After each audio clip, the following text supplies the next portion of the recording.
Last time కానీ అట్లనే ఇచ్చింది సార్. ఇది వేరే పుల్లారెడ్డి వాళ్ళ ఇల్లు గవర్నమెంట్ కొనుక్కొని మాకు కాలనీకి ఇచ్చింది. ఎల్ఐసి స్కీమ్ లాగా అట్లా గవర్నమెంట్ తలుచుకుంటే అయితే సార్ మీలాంటి చెప్తా మాట్లాడతా అయితే సార్. నర్మదా మల్లికార్జున గారు, కేశవరెడ్డి గారు, జైపాల్ ప్రకాష్ గారు, రాకేష్ గారు మా అధ్యక్షులు, వార్డ్ 2 అధ్యక్షులు శ్రావణ్ గారు, అశోక్ కుమార్ గారు, యాదవరావు గారు, కొండల్ యాదవ్ గారు, భాగ్యలక్ష్మి గారు, అందరికీ నమస్కారం.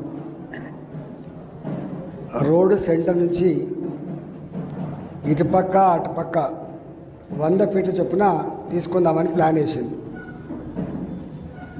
మీ డిమాండ్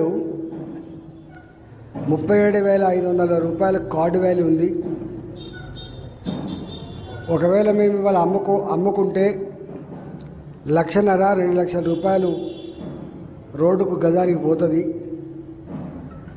మేమేం అభివృద్ధిని ఆపాలని కోరిక లేదు, కానీ పోదామంటున్న వాళ్ళకి 4 రెట్లు అంటే 37,500 ఇంటూ 4 దాదాపు 1,50,000 రూపాయలు వస్తుంది అనుకుంటా ఇవ్వమని మీరు కోరుతున్నారు.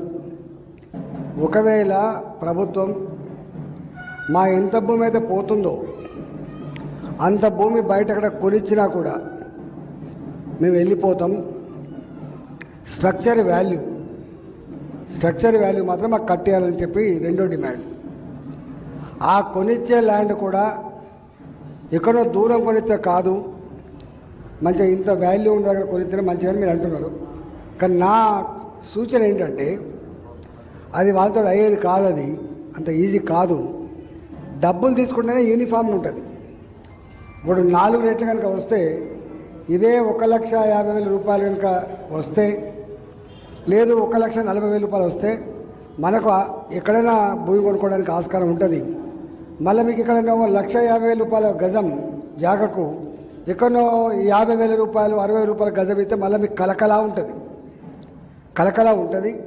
అంటే మీకు ఇక్కడ ఎంత వాల్యూ అయితే ఉందో 1,50,000 రూపాయల వాల్యూ అయితే ఉందో గంత వాల్యూ ల్యాండ్ అయితే మీకు తృప్తి ఉంటుంది. కానీ అట్లా ఇవ్వకుండా ఇదేమో రోడ్డు వాల్యూ 1,50,000 రూపాయల కమర్షియల్ వాల్యూ మనకి లోపల తీసుకుపోతే దాని వాల్యూ తక్కువ ఉండే ఆస్కారం ఉంటుంది. కాబట్టి మీరే ఆలోచించుకోండి. నేనేం డిమాండ్ పెడతా అంటే, ఒకటో డిమాండు, మా భూమికి బదులుగా భూమి ఇస్తా అంటే మాకు ఎట్లయితే కమర్షియల్ ఉందో గంత వాల్యూ ఎక్కడైనా ఇచ్చినా మేము తీసుకుంటాం. ఒకటి లేదు మాకు 1:4 37,500 ఇంటూ 4 గంటలు ఇవ్వాలని చెప్పి మనం డిమాండ్ పెడదాం. రెండవది.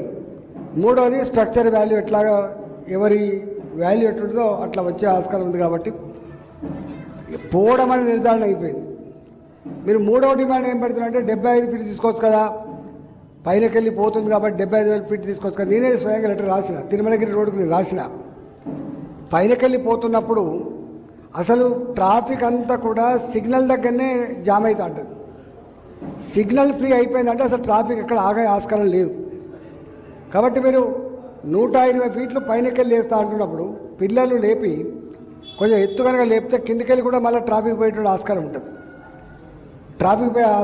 కాబట్టి నేను పైన 100-120 ఫీట్లు ఓవర్ బ్రిడ్జ్ కట్టుకొని కింద ఎట్లాగో మళ్ళీ 50 ఫీట్ల రోడ్ వస్తుంది.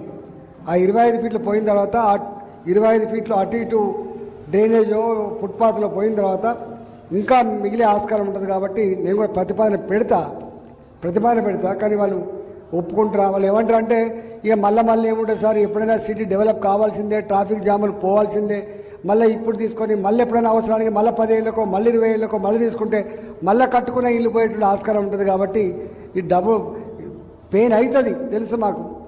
కూలగొట్టేటప్పుడు రోడ్లు వేస్తున్నప్పుడు పెయిన్ అవుతుంది, కానీ చేయలేమని వారు చెప్పే ఆస్కారం ఉంది. ఏది ఏమైనప్పటికీ కూడా ఒకవేళ ఫస్ట్ ప్రతిపాదన 75 ఫీట్ పెడదాం, 75 ఫీట్ కన్విన్స్ చేద్దాం. కాని పక్షంలో 4 గంటల ధరకు ప్రతిపాదన పెట్టుకుందాం. లాస్ట్ డిమాండ్ ఏంటంటే మాకు ఇంత వాల్యూతో కూడినటువంటి జాగిచ్చినా కూడా మాకు సమ్మతమే అని చెప్పి పెడదామంటున్నారా మీరు? మీ సమ్మతమేనా? మీ సమ్మతమేనా? ఇది పెట్టే ఆస్కారం ఉంటుంది. నేను ఈ 2-3 రోజుల్లో ఆ హుడా అధికారులతో ఒక మీటింగ్ పెడతా.